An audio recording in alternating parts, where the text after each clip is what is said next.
Hal yang terkait dengan niat itu ada 7 hal. Ada 7 hal.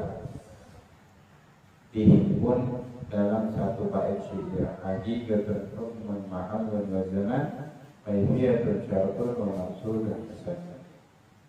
Yang pertama hakikatnya, yang kedua hukum, yang ketiga tempatnya, yang keempat waktunya, yang kelima caranya, yang keenam syaratnya, yang ketujuh adalah tujuannya.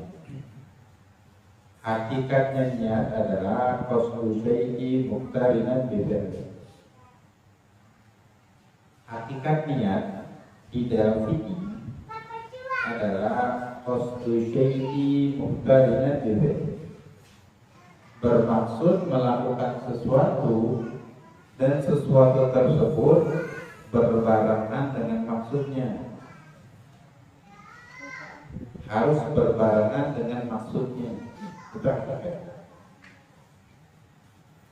Kalau kita sekarang besok kita niat mau aktivitas seperti biasa, dalam bahasa Indonesia bahasa kita disebut niat, bahasa agama enggak, itu namanya azam. Kalau tidak berbarengan itu namanya azam. Niat itu harus berbarengan dengan aktivitasnya, harus berbarengan dengan aktivitasnya. Lebih di pembahasan yang selanjutnya bakal dijelasin. Itu yang namanya niat. Niat besok mau kerja, pas jalan mau kerja, niatnya yang disebut niat itu. Makanya dalam hal Imam Syafi'i gak kenal, karena kan ada yang berbeda mazhab, berbeda pandangan di dalam menguraikan makna niat ini.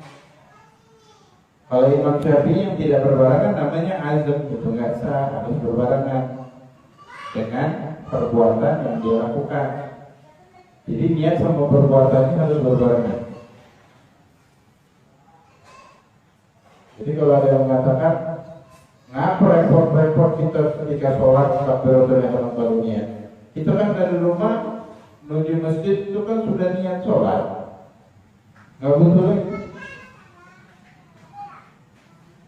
Ini namanya azam, bukan niat. Mungkin mazhab lain mengatakan ini niat, oke, definisinya mereka. Makanya kalau ikut mazhab Syafi'i, berjalan di mazhab Syafi'i, biar nggak jadinya gaduh-gaduh. Kayak zakat tuh yang dikeluarin, keluarnya maunya duit, cuma aturannya diambil dari mazhab Imam Syafi'i, nggak boleh campur aduk. Imam Syafi'i nggak kenal, nggak pernah tahu tentang zakat pakai duit. Itu Imam Abu Hanifah. Imam Abu Hanifah nggak kenal zakat pakai beras. Dia harus 3,8 nisabnya. Ini nisabnya ambil Imam Syafi'i 2,8 kilo. Harganya diambil dari harga beras. Imam Abu Hanifah cuma kenal zakat itu kalau nggak pakai korma, pakai kismis, anggur yang kering, atau pakai gandum. Tiga ini aja yang disebut di dalam hadis. Nah, yang mencampur adukan mazhab itu namanya talbis, diharamkan dan tidak dibenarkan. Karena Imam Syafi'i nggak ngomong seperti itu, Imam Abu Hanifah nggak ngomong seperti itu, karena ada syaratnya masing-masing. Itu udah kita jelasin. Ini hakikatnya. Adapun hukumnya al-wujub wal-ibadah. Biasanya hukumnya niat itu adalah wajib di kebanyakan. Niat itu hukumnya apa? Dalam sholat rukun, dalam wudu rukun, dalam mandi rukun, puasa begitu juga, zakat begitu juga, haji begitu juga. Rukun itu fondasi ya, kalau nggak ditegakkan ya ambruk berarti. Artinya tidak tercipta bangunan baik itu sholat, puasa, zakat ataupun ibadah. Cuman ada satu mandi yang niatnya nggak wajib. mandinya aja yang wajib. Mandi itu cuma dua aja rukunnya, niat sama meratakan semua anggota badan yang zahir dengan air. Mandi wajib itu ada 6, salah satunya mandi jenazah. Yang wajibnya kepada orang yang hidup, mandikan jenazah. Nah untuk mandi jenazah yang wajib cuma mandi aja, niat nggak wajib. Niatnya nggak wajib. Habis dimandiin, diwuduin sunnah. Wuduin mayit itu sunnah. Cuma niatnya wajib. Ini mandinya wajib, niatnya sunnah. Ini wudunya sunnah, cuma wudu itu nggak kenal wudu tanpa niat, walaupun wudunya untuk mayit. Itu yang diuraikan oleh orang.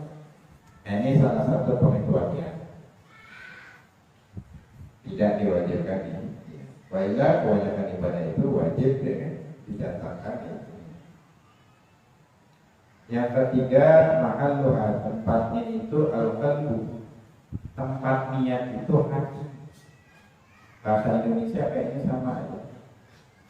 Kalau kita mengatakan aku berniat dalam mulutku, aku berniat dengan mulutku, mesti disalahkan kan kalimatnya. Gak ada niat dalam mulut, ada niat dalam hati. Artinya orang yang niatnya dan di mulutnya aja, hatinya nggak niat. Sholli fardhu dhuhri Allahu akbar nggak niat, berarti kan kurang rukun kan. Nawaitul wudu'a li raf'il hadatsil asghar lillahi ta'ala. Basuh wajahnya, cuma nggak niat dalam hati, nggak sah. Mandi wajibnya tidak sah, puasanya tidak sah. Nawaitu soma badin adai fardhi syahri Ramadan hadi sanati lillahi ta'ala. Hati ini nggak ada niat, nggak sah. Melafazkannya sunnah, menghadirkan di dalam hati itu hakikat niatnya.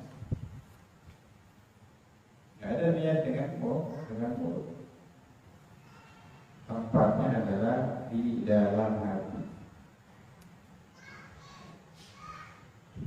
Waktunya awalul ibadah.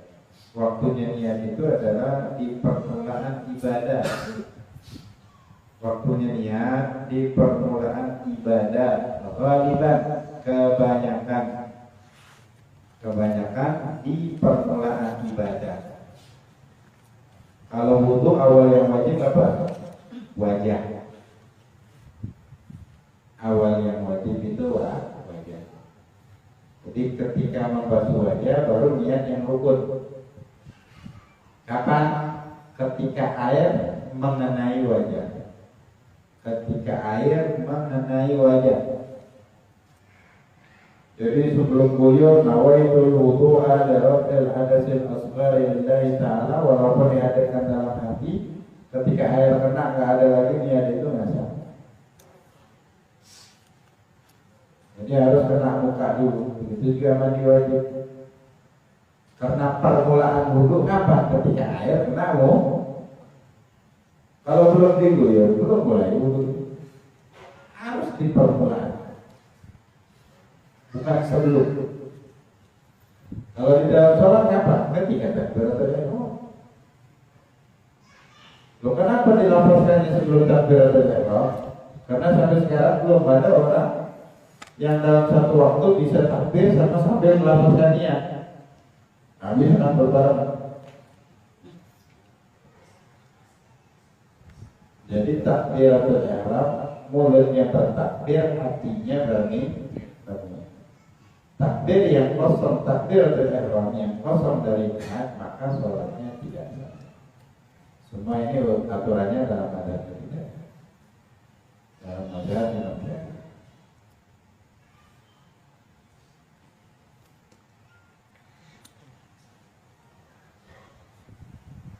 Pengecualian di dalam puasa. Puasa itu malahan nggak boleh di awal puasa kita niat, malahan tidak sah. Puasa itu kan mulainya dari terbitnya fajar sampai terbenamnya matahari. Kalau kita nunggu fajar terbit baru niat, malahan nggak sah. Kenapa? Karena ada dalil lain yang mengkhususkan niat di dalam berpuasa. Dalam hadis, man lam yubayyit as-sawma fala siyama. Barang siapa yang tidak menginapkan niat di malam hari, maka tidak ada puasa yang sah untuk diri. Malam itu dari terbenamnya matahari. Maka kata ulama, sunnah ketika udah masuk waktu berbuka itu langsung niat untuk puasa esokan. Karena kalau semalam suntuk dia nggak niat, kelupaan, besoknya masih tetap dia nggak boleh makan, nggak boleh minum, cuma nggak terhitung puasa, masih wajib kolok. Karena disebut kelalaian. Waktunya terlalu panjang untuk dia lalai. Di Indonesia malam itu rata-rata lebih panjang dari siang. Minimal 50 lah, beda tipis. Belasan jam itu cukup, sangat cukup waktu untuk berniat. Ini dikecualikan. Juga dikecualikan zakat. Zakat itu dua pilihan.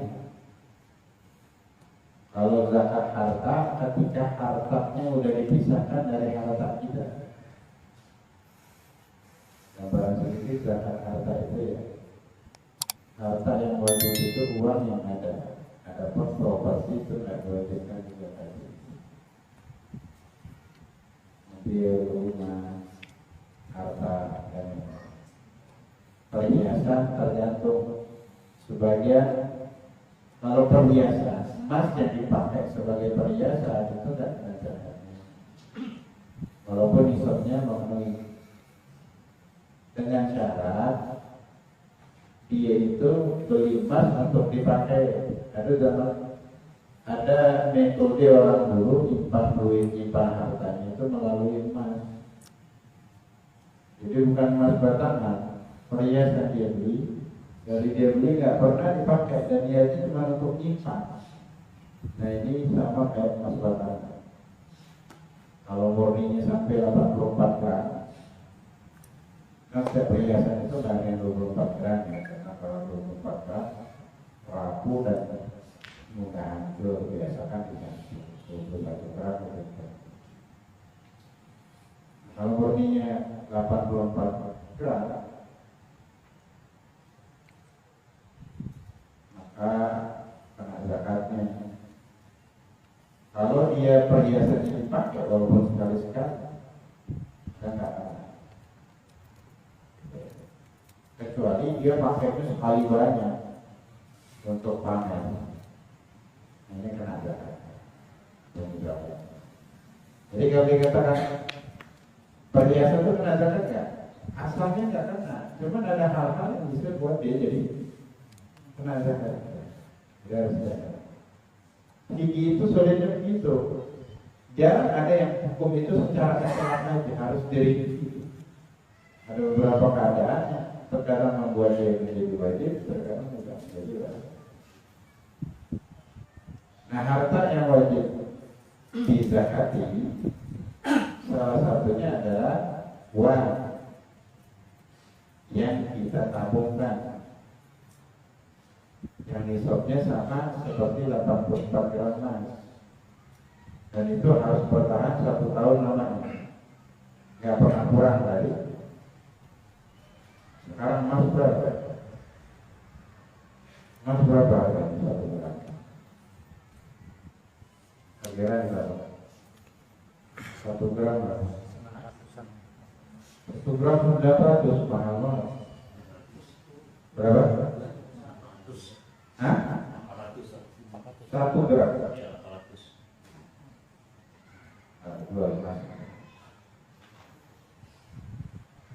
400 berarti 10 gram udah 8.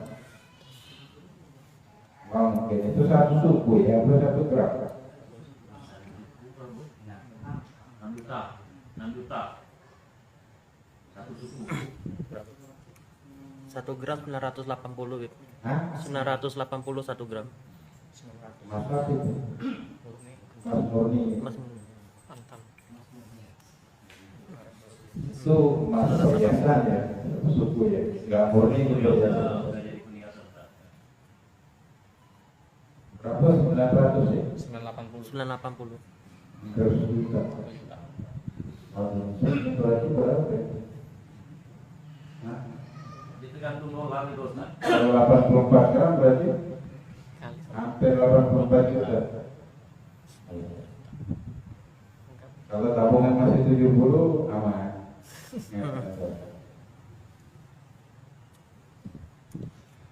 Nah zakat tijarah beda lagi lah perhitungannya. Sedang itu beda. Cuman yang mau kita katakan, ketika mengeluarkan zakat itu, kalau zakat harta ataupun zakat fitrah, setelah kita pisahkan harta yang bakal dikeluarkan atau beras yang bakal disakati dari beras kita dan harta kita, maka udah bisa diniatkan. Walaupun prosesi zakat itu ketika udah disalurkan kepada hak yang berhak menerimanya, sebenarnya itu yang awal ibadahnya itu, maka proses ibadahnya di situ. Ketika penyaluran udah dipisahkan dan disalurkan, baru terlaksana zakat itu dan gugur kewajibannya kalau nisabnya sesuai, yang disalurkan berhak untuk menerima. Karena masih ada lagu lama, anak yatim, ustaz berhak menerima zakat. Nah, atas nama bisa pilih 4 mazhab nggak ketemu. Masih ada yang ngatur. Itu di masjid banyak yang kacau pembagian zakat. Makanya kalau yang ngaji sini nggak mau dia nyalurin zakat. Kenapa? Karena panitia ini nggak pernah belajar zakat, nggak pernah bahas tentang bab zakat, nggak pernah ngaji tentang bab zakat. Gimana dia mau mewakilkan zakat orang lain? Karena dia pun nggak tahu, asal ngikutin panitia yang sebelumnya. Panitia yang sebelumnya sanatnya kemana? Ke Nabi Muhammad gitu. Nggak tahu sanatnya ke siapa aja kan? Mau ke Fir'aun juga boleh. Jadi panitia itu bukan amil yang masjid. Itu cuma seperti orang kita wakilkan untuk mengeluarkan zakat. Nah kalau yang diwakilkan ini orang paham, dia salurkanlah. Kalau dia nggak paham, asal salurkan aja. Efeknya apa? Ya kita gantung zakat kita itu. Kalau kebenaran disalurkan kepada yang bersifat gugur kewajiban kita, kalau enggak di hari kiamat kita tercatat tidak melaksanakan rukun Islam yang ketiga di tahun ini dan tahun ini, atau seumur hidup, karena yang diwakilkan orang nggak baik itu nggak paham.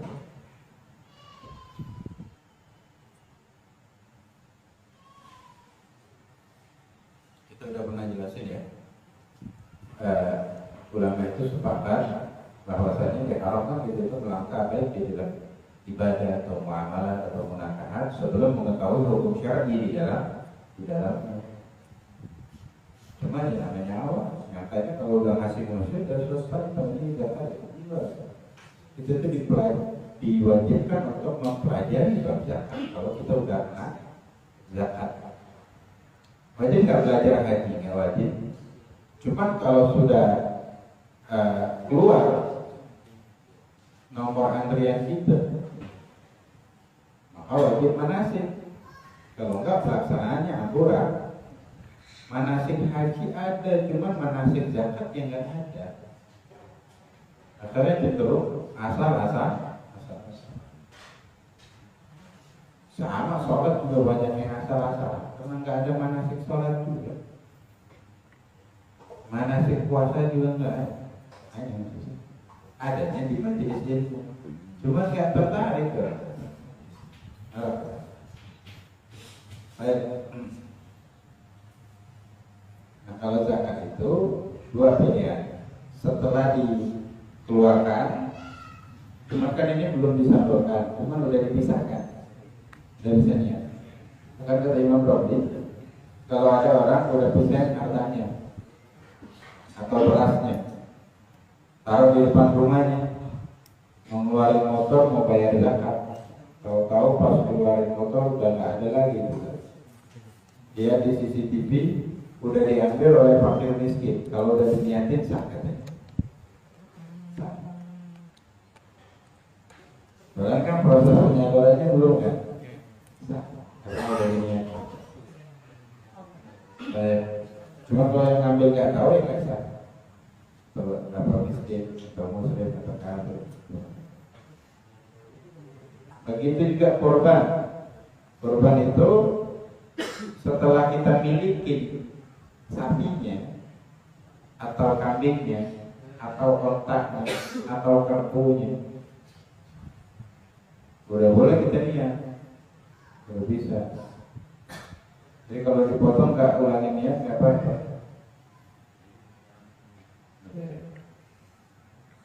Itu juga akikah. Nah cuma proses pemindahan milik dari satu tangan ke tangan yang lain itu kan harus ada ijab qabul yang kita permasalahkan tadi. Panitia kebanyakan di masjid takutnya, mungkin ada panitianya yang rapi itu nggak tahu juga di panitia. Takutnya cuma ngasih uang aja orang yang nggak pernah ketemu, nggak pernah wakilkan niat. Kalaupun wakilkan niat, dia harus serah terima. Karena kita wakilkan orang untuk beli sapi kurban untuk kita. Cuman kita belum ada serah terima. Jadi itu belum milik kita. Kalau belum milik kita, kita belum bisa niat. Jadi harus ada serah terima juga. Nah ini sulitnya kalau panitia keagamaan nggak paham hukum yang dia menjadi panitia di dalam pelaksanaan ibadah tersebut. Ini kan aja jadi paling fatal itu zakat ya. Baik. Nah kalau korban udah beli kambingnya, udah taruh di rumah, ya Allah aku niatkan ini korban yang sunnah untuk diriku.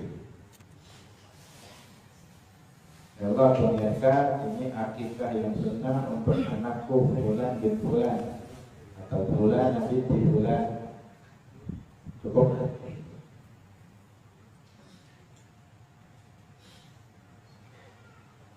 Kemudian tata cara niat. Nah, tata cara niat ini berbeda dengan berbedanya ibadah yang mau diniatkan. Kalau sholat, aku niat sholat zuhur yang wajib. Kalau jadi makmum kalau makmuman. Kalau asar tinggal diganti asar, Jumat tinggal diganti Jumat. Kalau puasa aku niat puasa Ramadan cukup. Wudu aku niat wudu cukup. Nah niat ini di dalam hati itu tidak ada bahasa. Yang buat bahasa itu kan lisan. Kenapa? Karena terdengar suara. Kita tahu itu suara burung karena ada suaranya. Kita dengar orang ngomong ini bahasa. Kalau melafazkannya itu kan hukumnya melafazkannya hukumnya sunnah, pakai bahasa Arab. Kalau di dalam hati enggak ada bahasa. Nah dalam khusus niat wudu cukup nawaitul wudu'a. Kalau pakai bahasa Arab dalam hati, aku niat berwudu. Jadi dibayangkan dia berwudu. Aku niat berwudu ketika air kena muka. Aku niat berwudu dulu. Beda dengan mandi. Aku niat mandi nggak cukup. Karena yang namanya wudu itu pasti ibadah. Kalau mandi, ada mandi wajib, ada mandi sunnah, ada mandi biasa alias mandi mubah. Apa yang membedakannya? Mandi itu nggak ada yang beda. Mandi wajib, sunnah, yang mubah bedanya. Namanya mandi kan semua badan dibasahin pakai air.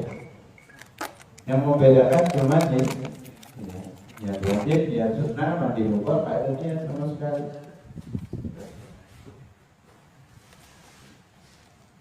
Makanya nggak boleh di dalam niatnya itu aku niat mandi. Beda wudu. Kalau wudu pasti ibadah. Mandi apa? Karena mandi pun ada yang wajib, ada yang sunnah. Kalau wudhu, baik pun yang wajib maupun yang sunnah, tetap aja namanya wudhu dan bentuknya seperti itu, nggak ada yang sunnah. Hanya kalau mandi harus aku niat mandi wajib. Aku niat mandi untuk sholat Jumat. Kalau mandi untuk sholat Jumat, bukan guna niat apa-apa. Dan yang lain sebagainya. Kalau puasa, aku niat puasa Ramadan. Nah, itu nggak pakai Ramadan, yang wajib nggak apa-apa. Karena Ramadan itu ada nggak orang puasa Senin Kamis bulan Ramadan? Ada nggak? Ada nggak? Puasa Ayyamul Bid di bulan Ramadan 13, 14, 15 di bulan Hijriah. Ada nggak? Nggak ada semua. Puasa sunnah ada di bulan Ramadan. Karena pastilah itulah yang dikatakan. Makanya dikatakan cara berniat itu berbeda dengan berbedanya ibadah. Di setiap bab disebutin. Ya. Karena ini kita bukan bahas dulu aja nih. Kita bahas niat secara umum. Jadi perlu diperhatikan. Karena banyak bab ibadah tadi yang disyaratkan atau menjadi rukun niat di dalamnya. Yang terakhir syaratnya niat. Yang pertama Islamun Nawi. Yang niat itu harus seorang muslim. Makanya kalau ada muslim dia mau ikut korban, namanya korban nggak? Korban itu. Karena korban dibutuhkan niat, dan niat itu tidak sah kecuali dari orang muslim. Kalau mau sah suruh syahadat dulu dia. Nggak jadi kafir lagi kalau dia syahadat, udah menjadi muslim. Jadi kalau ditanyakan itu ibadah korban nggak? Enggak. Karena korban butuh niat. Ya kalau bulan Ramadan ikut-ikutan zakat harta dan zakat fitrah. Disebut zakat enggak? Enggak. Ada yang ikut zakat, ada muslim yang non muslim ikut zakat. Kenapa? Mau ikut pemilu supaya efektif. Saya walaupun non muslim keluarin zakat, hebat ya. Ini kafir yang syariah. Supaya dapat suara. Zakat kayak itu enggak disebut zakat, tidak disebut zakat. Kalau mau disebut zakat, suruh syahadat dulu. Ente mau zakat, beneran. Ayo ikutin. Asyhadu an la ilaha illallah. Suruh syahadat. Wa asyhadu anna Muhammadar Rasulullah. Udah syahadat baru zakat. Ini baru bisa jadi. Karena niat itu tidak sah kecuali daripada orang muslim. Ya. Di antara yang tidak diwajibkan niat itu sedekah. Tadi kita katakan sedekah. Sedekah itu pemberian sepihak, nggak ada timbal balik. Dia bisa namanya infak, bisa namanya hadiah, bisa namanya hibah. Semua itu masuk dalam kategori sedekah. Beda nama aja. Karena kalau hadiah itu orangnya kan di atas kita lah setidaknya. Kalau kita ngasih orang yang miskin namanya sedekah. Coba datang ke gubernur, Pak ini sedekah untuk Bapak. Maka itu jadi pemberian sepihak, cuman momennya atau objeknya dia berbeda. Hadiah itu biasanya untuk prestasi ya, penghargaan, penghormatan itu hadiah.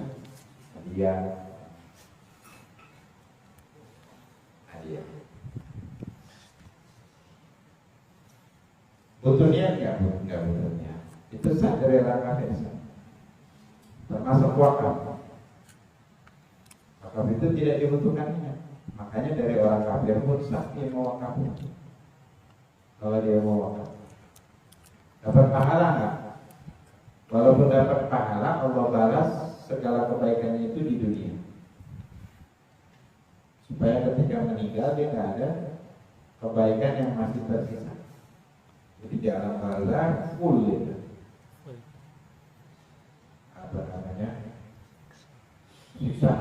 Jadi kalau orang meninggal dalam keadaan kafir, jangan dikomentari. Kadang di kolom komen di sosmed itu, semoga husnul khotimah, semoga mendapatkan ketenangan di alamnya. Disingkat itu sama malaikat dari awal masuk. Nah itu keyakinan muslim seperti itu. Jadi jangan salah. Apa almarhum itu kalau dalam bahasa Arab orang yang dirahmati. Ini kafir meninggal almarhum juga. Itu mah diazab. Al-mal'un dilaknat. Ini kadang-kadang salah.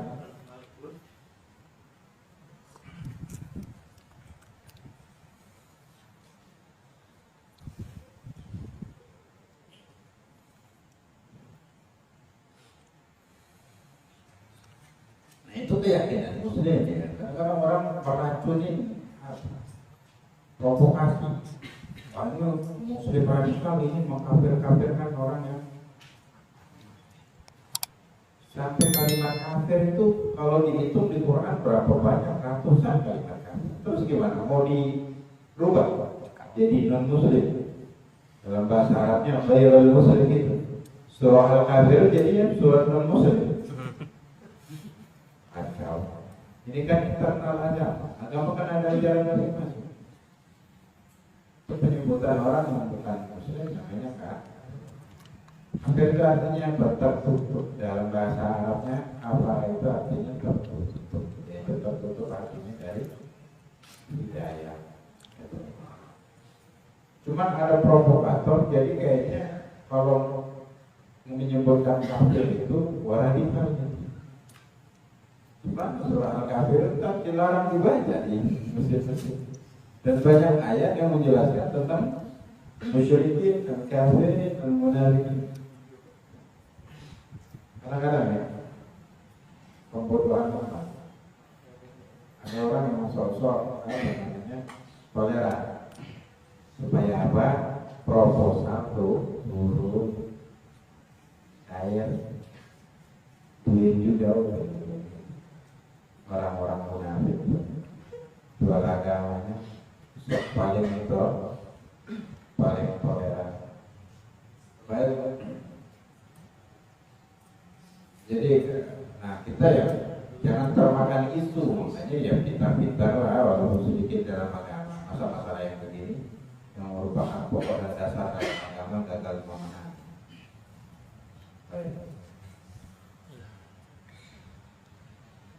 Kalau menyebut orang kafir itu dengan manggil, kafir, ini kalau kafir, nah, itu kan namanya menghina. Itu memang diharamkan. Enggak dianjurkan juga namanya. Haram itu kalau mencaci maki. Cuma kalau memang penamaannya kafir, dia tidak. Namanya orang Islam di agama lain, orang yang tidak masuk agamanya kan ada penyebutannya lain kan. Ya semua itu kan istilah masing-masing setiap agama. Nanti dia ada orang yang mukanya banyak kelebihan. Jadi hobi provokasi. Nah orang kafir ini dia tidak sah niatnya. Jadi ibadah-ibadah yang membutuhkan niat secara otomatis dia tidak sah dilakukan. Jadi kalau dia melakukan tidak bisa dinamakan secara syar'i ibadah. Karena tidak memenuhi syarat. Kemudian syaratnya yang niat juga harus tamyiz. Tamyiz itu batasan umur ketika seorang anak, tamyiz artinya memisahkan, membedakan. Seorang anak ketika dia sudah mampu untuk membedakan mana yang baik mana yang buruk, atau dia udah tahu mana yang kanan mana yang kiri, biasanya udah bisa jatuh sendiri, pakai baju sendiri. Nah ini kebanyakan di umur 7 tahun. Karena tahun Hijriah. Tahun Hijriah itu per 1 tahun lebih sedikit dari tahun Masehi ya. Hanya tahun Hijriah itu kalau sama Masehi kan nggak sama.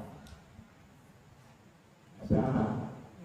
Waktu proklamasi kemarin 17 Agustus 77 tahun yang lalu itu di bulan Ramadan. Sekarang datang Agustus di bulan Muharram. Karena jumlah bilangan hari dalam satu tahun berbeda. Bedanya belasan hari. Penetapan 7 tahun, pokoknya penetapan tahun di dalam fikih itu pakai penanggalan tahun Hijriah. Jadi kalau disebut 7 tahun, 7 tahunnya itu tahun Hijriah. Jadi kalau Masehinya udah 7 tahun kurang 3 bulan, 4 bulan, itu udah masuk 7 tahun Hijriah. Nah, umur 7 tahun ini penting karena disebut angka ini di dalam hadis. Kalau anak muda sampai 7 tahun, maka wajib kau perintahkan dia sholat 5 waktu. Wajib nyuruh 5 waktu orang tua. Kalau nggak disuruh, hukumnya mau. Nyuruh itu tegas, mau minta ya. Cuma kalau dia nggak sholat, nggak boleh dipukul sampai umur 70 dah. Kalau tahun, kalau 10 tahun dia nggak mau lakukan, baru dipukul. Nah, jadi ada hal yang kita itu boleh memukul anak, ditakin sebagai hukuman. Cuman pukulan itu, yang pertama bagian kepala itu tidak dibenarkan untuk binatang pun nggak boleh. Karena organ vital, organ tubuh vital itu bisa membunuh dan bisa menyebabkan saraf di dalam otaknya terganggu. Muka juga nggak boleh juga.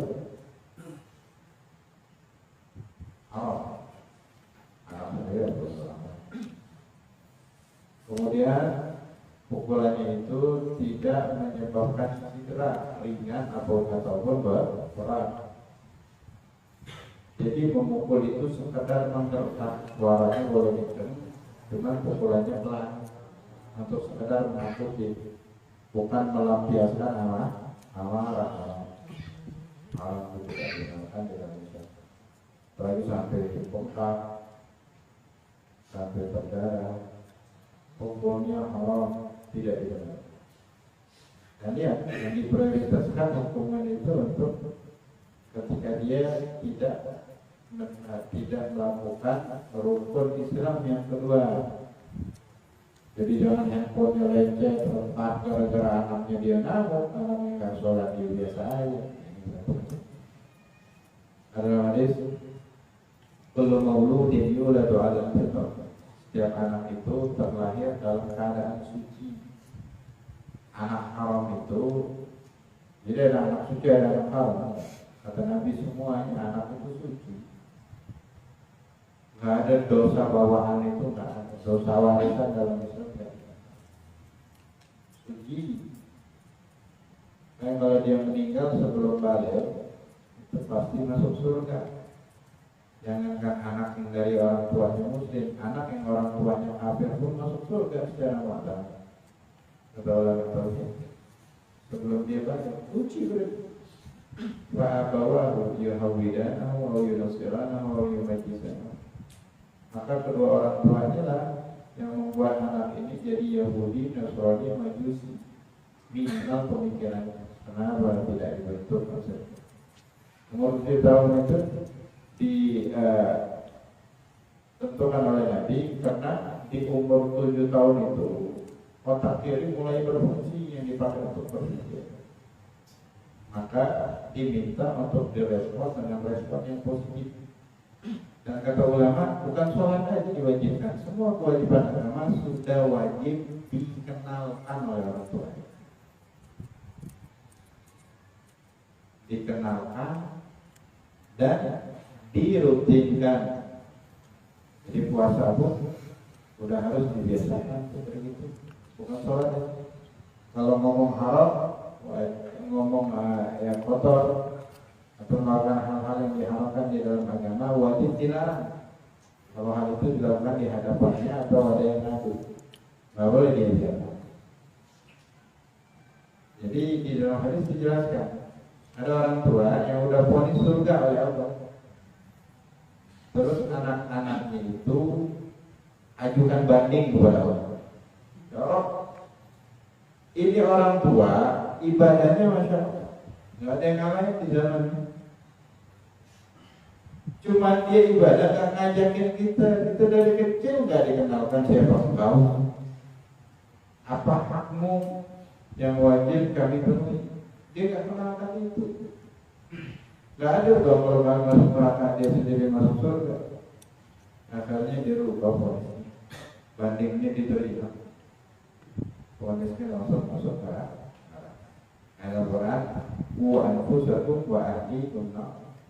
Jagalah diri kalian sendiri enggak dan keluarga kalian dari api neraka.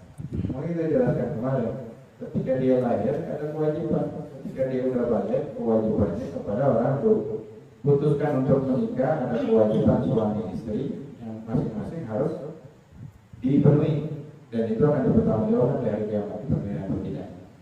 Punya anak tambah lagi kewajiban mendidik sampai lahir.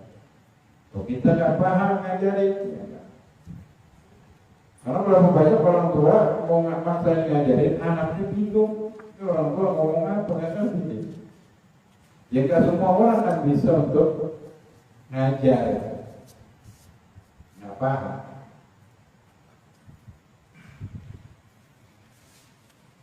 Dia panggilkan ustaz atau masukkan ke sekolahan agama, boleh nggak? Boleh. Gugur kewajiban itu sepenuhnya. Jadi dia masih ada fungsi kontrolnya, harus ditanya. Pelajaran dari mana? Sholatnya coba dicek dulu, wudunya gimana? Masa ada paham dulu. Dan yang lain itu nggak terkait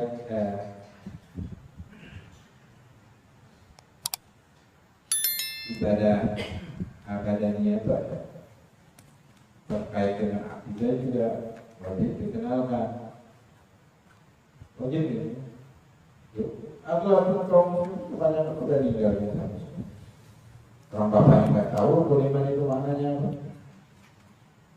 Akhirnya generasi yang laku Islam nggak tahu Islam. Nah, Nabi minta memang dikenalkan dari umur 7 tahun. Karena memang berlomba sedang saling berlomba antara yang negatif sama yang positif, mana lebih duluan menghantui pikirannya. Jadi dari umur 7 tahun ketika udah mulai berpikir, minta direspon dengan respon yang positif, dikenalkan dengan ada anak. Dikenalkan itu tidak hanya teori, akan tetapi sambil praktek dan diawasi. Udah kita didik, udah kita bina sampai dia balik, lepas kewajiban dia. Kalau dia berubah haluan, ini fardu kifayah aja. Atas nama amar ma'ruf nahi munkar untuk mengembalikannya lagi. Tugas kita itu mau mendidik, mengarahkan. Cuman anaknya jadi terdidik apa enggak bukan kewajiban, bukan hak kita. Itu Allah yang menentukan.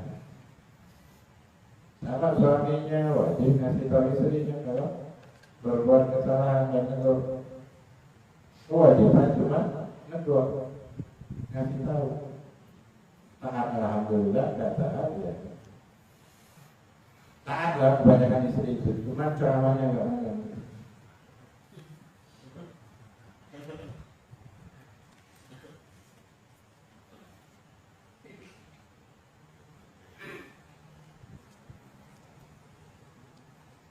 Baik.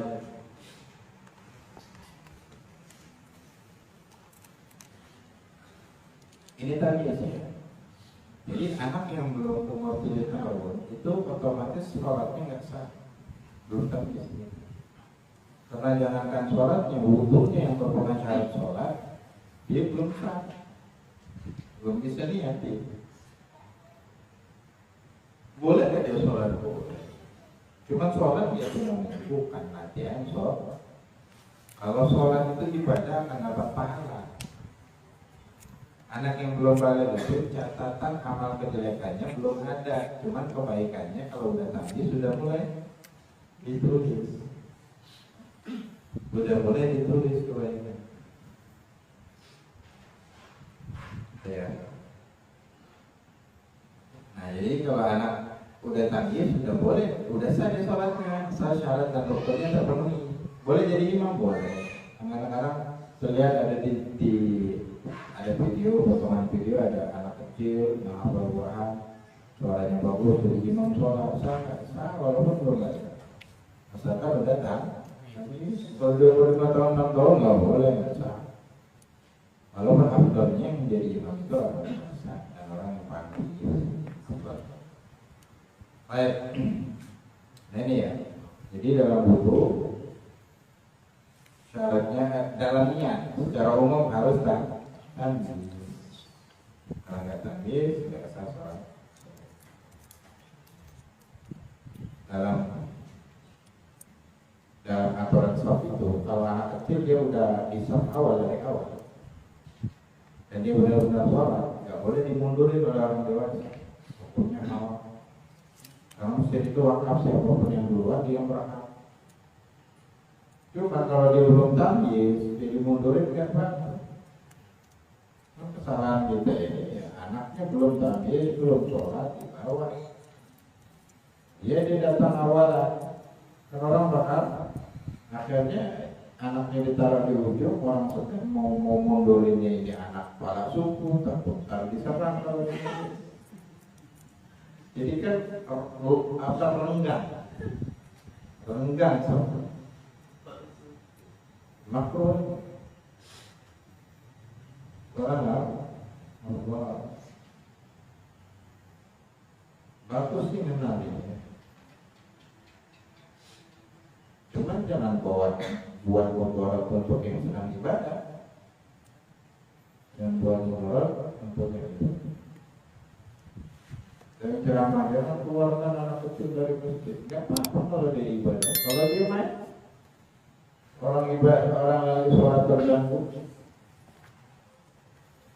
Kata Nabi jauh kan masjid-masjid kalian dari orang gila dan anak-anak kecil. Nah ngomong apa dengan Nabi? Lagi belum balik. Yang kita suruh maju dia mundur, kita suruh diam dia lari-lari. Bisa aja datang ke tempat imam, mikrofonnya dijatuh, enak mikrofonnya. Kalau sarungnya ditarik, itu nggak bisa diterapkan. Benar, bagus dengan anak dengan agama ke masjid. Yang nggak bagus, bapaknya ngantarin ke masjid, dia nggak pernah ke masjid ngantarin ke masjid. Harusnya bapaknya dikenalkan dengan masjid, anaknya suruh ke rumah. Jadi sebagian anak kecil itu kalau belum kita nggak sah juga akan sholat. Dia harus sholat, suruh di belakang aja belajar sholat. Gimana di tempat sandal di situ? Belakang itu harusnya ada ustadznya. Kalau dia wudu, udah kita, udah sholat, nggak main-main, masuk ada sholat dia bisa. Ini bagus. Jadi harusnya ada edukasi, jangan main masuk-masuk ke masjid. Kalau masjidnya kompak bisa di ini ya pengurus nggak saling berdua nggak alat ya demi syekh membab syekh itu kan ya, jadi nggak secara itlaknya anak kecil itu dibiarkan aja di masjid. Kalau nggak ada anak kecil nggak hidup masjid. Ilmu bil mandiri harus mengetahui bahwasanya pemahaman dengan apa yang mau dia niatkan. Maksudnya tata caranya, tata cara ibadah. Mau niat sholat, tahu nggak sholat? Tahu, boleh. Niat sholat penuh sholat nggak ada sholat. Nah yang lain semua. Jadi nggak boleh ikut-ikutan ibadah ya. Praktek kita harus dengan teori yang benar.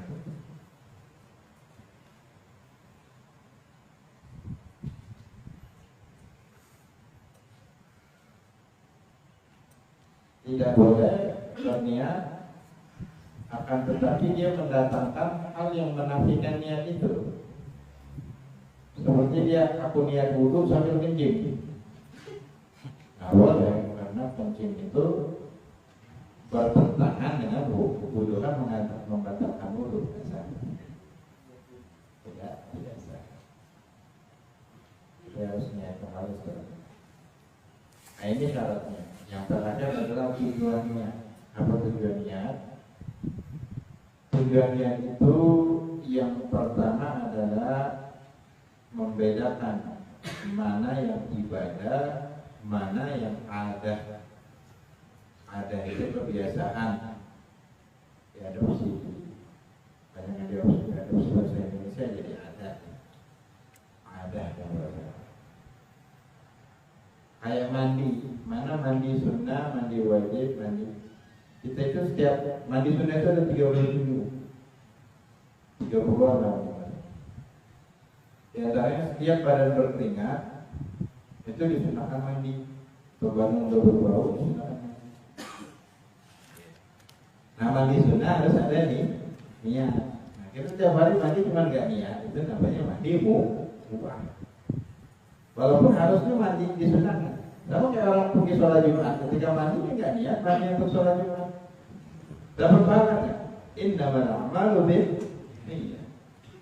Kan ukurannya itu. Itu mana yang membedakan mandi yang ibadah, mana yang mandi yang biasa. Ada lagi. Duduk di masjid sama duduk di luar masjid ataupun dimanapun, duduknya ada bedanya nggak? Ada beda nggak duduk? Ya, duduk begitu juga duduk. Duduk di masjid bisa dapat ibadah, etika kalau dia nih, karena itu bukan ibadah. Duduk itu adalah suatu yang mubah. Kita kalau di rumah mau duduk, mau berdiri, kalau duduk dapat pahala enggak? Berdiri dapat pahala enggak? Tidur dapat pahala enggak? Itu hal yang mubah. Nggak disunahkan. Kalau disunahkan berdiri, banyak berdiri. Kalau disunahkan tidur terus. Itu tidak boleh tiba. Kita akan yang mubah. Aisyah yang mubah. Jadi itu ya, membedakan mana yang ibadah, mana yang ada. Duduk di masjid berjam-jam nggak niat itikaf, nggak apa-apa. Makanya sebagai masjid itu ada tulisan atau bahasa Indonesia, aku niat itikaf di masjid ini selama aku berada di dalamnya. Oh itu ada etikaf ya, ada masjid di Madinah. Fungsinya apa itu? Ingatin. Karena kalau nggak niat nggak apa-apa. Kalau guru kita harus masuk masjid itu doanya bukan doanya kayak kita baca itu yang singkat. Kalau nyasar kempur kalau nyasar kempur orang itu, kalau nyasar kempur orang itu. Nanti juga panjang banyak ya. Setelah satu langkah berhenti sejenak langsung ya ketiga supaya langkah-langkah selanjutnya udah terkategori ya. Ada orang yang pintar berdagang dunia, ada orang yang pintar untuk berbisnis, ada orang yang tabungannya di dunia selalu bertambah, ada orang yang tabungan di akhirat tidak pernah berhenti untuk bertambah. Ada yang sejalan, kaya dunia, kaya akhirat. Para miskin dunia, miskin pula akhirat. Oh iya, baik.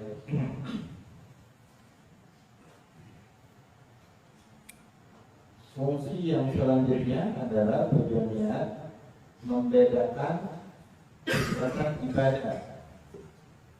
Membedakan tingkatan ibadah wajib dan yang sunnah. Kayak puasa wajib, puasa sunnah. Bedanya apa? Bedanya Ya, puasa sunnah itu kalau semua ibadah sunnah kalau dinadarkan menjadi wajib. Oke, puasa Senin Kamis yang dinadarkan jadi wajib, yang tidak dinadarkan tidak menjadi wajib. Apa yang membedakan? Ya. Sholat sunnah sama sholat wajib apa beda?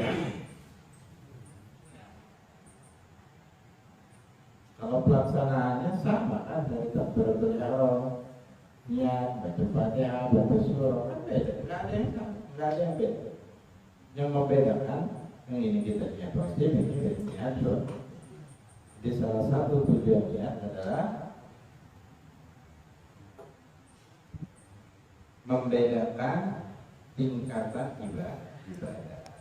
Nah ini rukun yang pertama adalah berniat. Waktu berniat di dalam wudu, bagaimana kita jelaskan tadi, ketika air mengenai wajah.